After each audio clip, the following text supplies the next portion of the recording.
Gladys Reyes has her sights set on Kapamilya star Jody Stamaria as one of the celebrities she'd love to work with now that she's officially part of Star Magic.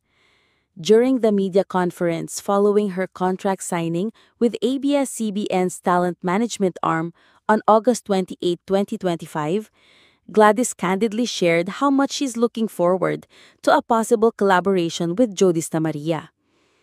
Isa rin siguro sa naisip ko kaya I signed up with Star Magic because I want to work also with Jody Stamaria.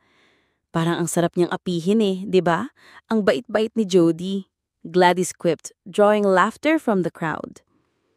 She went on to praise Jody not only for her award-winning acting chops but also for her warm personality.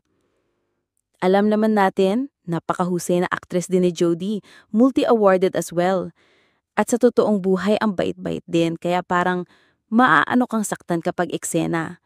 But syempre kapag take na, wala nang Jody-Jody sa akin. May intindihan na ni Jody yon, she added, laughing.